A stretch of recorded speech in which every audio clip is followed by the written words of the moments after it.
Hello student, यदि आप class 5 में पढ़ते हैं, कक्षा 5 में पढ़ते हैं, नवोदय विद्यालय 2024 में पेपर की तैयारी करना चाहते हैं तो छात्रों आप इस वीडियो को पूरा देखिए, क्योंकि आज की इस वीडियो में हम नवोदय विद्यालय 2024 के लिए एक पेपर लेकर के आए हैं। और इस पेपर की वीडियो में आपको 10 से 12 प्रश्न दिए जाएंगे सोल्व करने के लिए, और जो आपको समझ में नहीं आएगा वो आप हमसे कमेंट में पूछ सकते हैं। और पेपर में क्या क्या प्रश्न आपसे पूछता है ये सारा कुछ आज की इस वीडियो में हम क्लियर करने वाले हैं, आपको बताने वाले हैं कि कौन कौन से पेपर में प्रश्न पूछता है, क्या क्या नहीं पूछता है, क्या क्या पूछता है। तो सारा कुछ इस वीडियो में क्लियर होने वाला है, तो आप सब वीडियो में अंत तक बने रहिए जिससे कि आपको सारा कुछ अच्छे से समझ में आ जाए। तो छात्रों, ये हमारे पास एक पेपर है, ये नवोदय विद्यालय का, और ये पिछले ईयर का पेपर है, ठीक है। तो इसमें आपको एक प्रश्न पूछेगा, उसमें ए, बी, सी और डी करके दिया रहेगा। जो सही रहेगा उसको ऐसे आपको काला करना रहता है पेन से, ठीक है, मतलब ऐसे रंग की तरह भर देना रहता है। जैसे मान लीजिए सी है, सही है तो सी को ऐसे भरना रहता है। यदि बी सही रहेगा तो ये जैसे काला है वैसे ही इसको भरना रहेगा, ठीक है, ऐसे आपको करना रहता है। जो सही रहेगा उसको बस खाली। और यहाँ पर परीक्षण का प्रकार, तो मतलब कि कौन कौन से आपसे प्रश्न पूछेगा वह सब इस पेपर में लिखा हुआ है। तो पहला आपका होगा मानसिक योग्यता परीक्षण, ये खंड पहले में आपका रहेगा मानसिक योग्यता परीक्षण। इसमें आपसे प्रश्न कितना पूछेगा, 1 से लेकर 40 तक आपके प्रश्न रहेंगे। इसमें टोटल आपके 40 प्रश्न रहेंगे, और इस पर आपको नंबर कितना मिलेगा, 50 नंबर, ठीक है। 40 प्रश्न के 50 नंबर आपको मिलेंगे। और दूसरा आपका आगे जाएगा अंकगणित परीक्षण, तो ये आपका दूसरा खंड हो गया, और इसमें 41 से 60 तक प्रश्न पूछेंगे आपके, ठीक है। 40 के बाद आएगा 41 से लेकर के 60 तक, तो इसमें भी आपके 20 प्रश्न रहेंगे। इसमें 40 प्रश्न था तो इसमें 20 प्रश्न रहेगा, ठीक है। इसमें आपको 25 नंबर मिलेगा, ठीक है। तो ये भी आपका क्लियर हो गया। और आपका फिर लास्ट में आ जाएगा भाषा परीक्षण। तो भाषा परीक्षण ये आपका तीसरा खंड हो गया।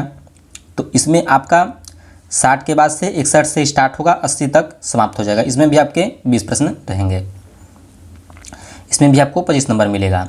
तो 50, 25, 25 मिलाकर के 100 नंबर हो गया, ठीक है। 80 प्रश्न आपसे पूछेगा और 100 नंबर का रहेगा। तो आपको यही 100 में से 95 तक नंबर आपको लाना रहता है, जिससे कि आपका इस पेपर में सिलेक्शन हो जाए।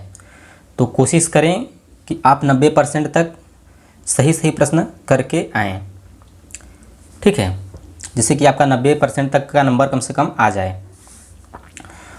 तो आई होप कि आपको इतना सारा कुछ समझ में आ चुका होगा। तो चलिए चलते हैं अब इसके पहले खंड की तरफ। तो पहला खंड है आपका मानसिक योग्यता परीक्षण। इसके प्रश्नों को सोल्व करेंगे और इसे समझेंगे, क्योंकि आपका 40 प्रश्न रहेगा, 1 से लेकर के 40 तक प्रश्न रहेंगे और 50 नंबर का रहेगा। तो इसको सोल्व कर दोगे तो समझ लो कि आपके 50 नंबर क्लियर हो गए। 40 प्रश्न रहेगा, इसको अगर आप सोल्व कर देंगे तो फिर आपका 50 नंबर ये क्लियर हो जाएगा, ठीक है। तो चलिए आ चुके हैं अब हम पहले खंड में, और पहले खंड के निर्देश को पढ़ेंगे, प्रश्नों को पढ़ेंगे, फिर से हम अच्छे से सोल्व करेंगे। तो निर्देश प्रश्न 1 से 4 तक, प्रत्येक प्रश्न में बाईं ओर एक समस्या आकृति तथा दाईं ओर 4 उत्तर आकृतियाँ A, B, C तथा D दी गई है। उस उत्तर आकृति को चुनिए जो समस्या आकृति के बिल्कुल सदृश हो तथा सही उत्तर को चुनकर संकलन उत्तर पुस्तिका में हर प्रश्न के आगे दिए गए सही क्रमांक वाले गोले को काला करके उत्तर दें। इधर आपकी समस्या आकृति हो गई और इधर आपकी उत्तर आकृतियाँ हो गई। समस्या आकृति के दाईं ओर 4 उत्तर आकृतियाँ A, B, C तथा D दी गई हैं। इसको आप समझिए अच्छे से।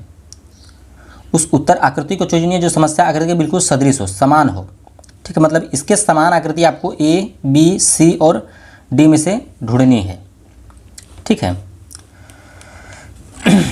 यहाँ पे लिखा है ना, बिल्कुल सदृश हो, मतलब समस्या आकृति उत्तर आकृति के बिल्कुल, ये लिखा है ना, उस उत्तर आकृति को चुनिए जो समस्या आकृति के बिल्कुल सदृश हो। तो इस समस्या आकृति के बिल्कुल सदृश उत्तर आकृति में से आपको ढूंढना है, ठीक है। और संकलन उत्तर पुस्तिका में हर प्रश्न के आगे दिए गए सही क्रमांक वाले गोले को काला करके उत्तर दें। जैसे मान लीजिए आपका ए सही है तो ए को आपको काला करना रहता है, बी सही है तो बी को काला करना रहेगा, सी सही रहेगा तो सी को काला करना रहेगा। तो हम आपको समझा भी दे रहे हैं एक बार अच्छे से। जैसे मान लीजिए आपको OMR उत्तर पुस्तिका मिल जाता है यहाँ पर, ये है आपका OMR उत्तर पुस्तिका, ठीक है, ऐसा ही आपको मिलेगा। तो प्रश्न नंबर 1 है, तो इसमें कौन सा सही है? तो प्रश्न नंबर ए में देखिए जो आपका सही होगा, इसके जैसी आकृति कौन दिख रही है आपको? जो दिख रही होगी वही आपका सही होगा। तो इसके जैसी आकृति जो दिख रही है वह आपके डी वाली है, ठीक है, डी में ऐसी आकृति दिख रही है, इसलिए डी वाला आपका बिल्कुल सही होगा, ठीक है। तो यहाँ पर डी को ऐसे आपको काला कर देना है ए में। यहाँ पर भी देखिए एक बार हम बताए हैं, तो इसको आपको ध्यान नहीं देना है। यहाँ पर ये खाली रहेगा, ये भी खाली रहेगा, ये भी खाली रहेगा, ये आपका सही होगा। प्रश्न नंबर 1 का कौन सा सही है? 1 का डी सही है, तो 1 का डी यहाँ पे काला कर दिया गया है। अब चलिए दूसरे को देख लेते हैं। तो अब इसका कौन सा सही होगा? तो इसके जैसी आकृति कौन सा है? तो इसके जैसी भी यहाँ पे डी में है, तो डी को ऐसे आपको काला कर देना है। तो दूसरे का कौन सा सही था? यहाँ पे डी सही था, तो डी को हम काला कर देंगे, ठीक है। तो यहाँ पर ये डी हो गया, इसको ऐसे पेन से काला कर देना है आपको। पूरा इसको लाइन टू लाइन मिला के अच्छे से भर देना है, इसके बाहर नहीं आना चाहिए, जिससे कि फैलेगा तो दिखने में बहुत ख़राब लगेगा, ठीक है। तो आपको आराम से सावधानी से इसको भर देना है, बस बिल्कुल ये ऐसे। ये हो गया आपका, क्लियर हो गया आपको। ऐसे ही आपको सारे में भरना है जो आपका सही रहेगा। अब आगे का आपका शुरू हो गया है प्रश्न। तो आगे के प्रश्न में क्या है? इसके जैसी आकृति आपको ढूंढनी है। तो इसके जैसी कौन सी आकृति है? तो इसके जैसी आकृति आपकी है यहाँ पर डी में। इसमें भी देखिए डी वाला ही सही है, मतलब ऐसी आकृति आपको ढूंढनी है। प्रश्न आप जो वो पढ़े हैं यही प्रश्न इधर उधर करके दिया रहता है। जिस अनुभाग या खंड में जो प्रश्न आपसे पूछता है उसको आपको वैसे ही जवाब देना है। जब तक आप ये निर्देश पढ़ नहीं लेंगे तब तक आप इस प्रश्नों को सोल्व नहीं करेंगे। पहले आपको निर्देश पढ़ना है, तभी आप इस प्रश्नों को सोल्व कीजिएगा, क्योंकि निर्देश पढ़ लेते हैं तो आपको ये समझ में आ जाएगा कि कौन से प्रश्न को कैसे हल करना है, ठीक है। तो चलिए अब ये आपका आ गया प्रश्न नंबर 4। तो चौथे का कौन सा सही होगा? तो चौथे जैसा आकृति कौन सा दिख रहा है आपको? तो चौथे में ऊपर देखिए ऐसे बना हुआ है चित्र, किसमें बना है? इसमें देखिए बना है, इसमें बना हुआ है और इसमें भी बना हुआ है। और नीचे के चित्र को देख लीजिए और ऊपर के चित्र को देख लीजिए। तो यहाँ पर जो दिख रहा है हमें, यहाँ पर ये वाला आपका बिल्कुल सही होगा, सी वाला, ठीक है। ऐसी आकृति सी में दिख रही है।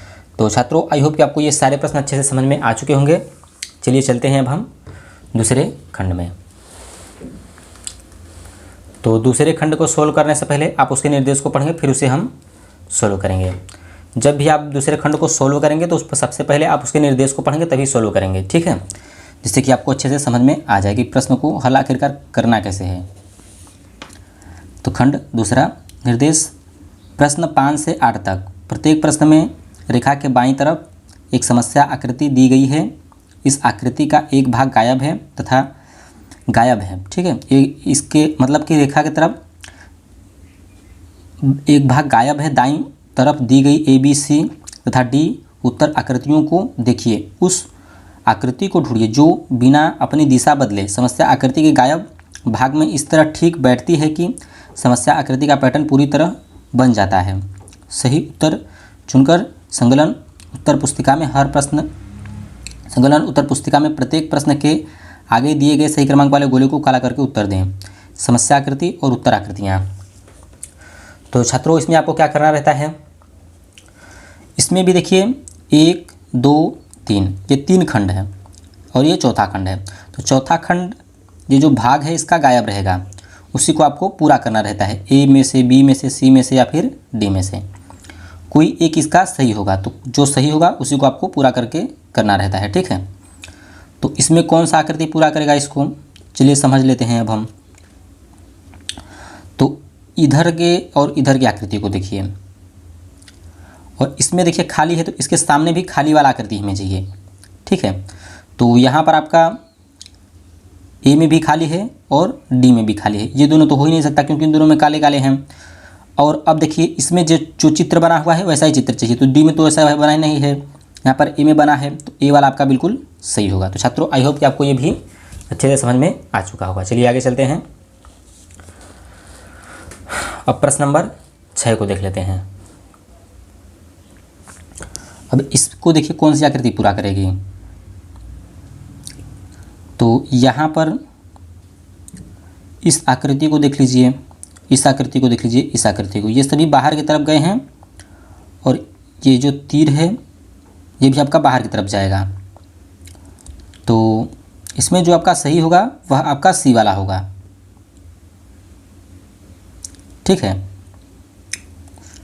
आपका सी वाला बिल्कुल सही होगा। ये बाहर की तरफ चला जाएगा, ये तीर आपका बाहर की तरफ हो जाएगा और ये ऐसे हो जाएगा और इधर अंदर की तरफ बिंदु बन जाएगा, ठीक है, ये इसको पूरा कर देगा। और 7वें को देख लेते हैं अब हम। तो 7वें में कौन सा पूरा करेगा आकृति? जैसा ये चित्र बना हुआ है वैसा ही ये भी बना हुआ है, तो जैसा ये बना है वैसा ही चित्र हमें नीचे की साइड में चाहिए। तो वैसा चित्र देखिए यहाँ पर इसमें है, ठीक है, ये इसको पूरा कर देगा। और चलिए 8वें को देख लेते हैं। तो 8वें में देखिए कौन सा आकृति पूरा करेगा, तो हमें ऐसा आकृति चाहिए। कैसा? ऐसा। तो ऐसा आकृति देखिए सी में है, तो सी वाला इसको पूरा कर देगा। तो छात्रों आई होप कि आपको ये प्रश्न अच्छे से समझ में आ चुके होंगे। तो इसको कौन सा पूरा करेगा? सी वाला करेगा? नहीं, सी वाला पूरा बिल्कुल भी नहीं कर सकता है। क्यों? क्योंकि इस आकृति को सबसे पहले आप देखिए और इस आकृति को देखिए, ये इसको पूरा करेगा। कौन किसको पूरा करेगा? ये वाला, क्योंकि यहाँ पर ये देखिए ये इसको पूरा कर देगा। तो आपको थोड़ा सा इस प्रश्नों को ध्यान देना होगा, ठीक है। ये वाला आपका बिल्कुल सही है। तो छात्रों आई होप कि आपको ये कन्फ्यूजन भी इसका दूर हो चुका होगा। तो जो आपको समझ में प्रश्न नहीं आता है वो आप हमसे कमेंट में पूछ सकते हैं। तो छात्रों अब तक के लिए इतना ही, मिलते हैं आपको नेक्स्ट वीडियो में। धन्यवाद।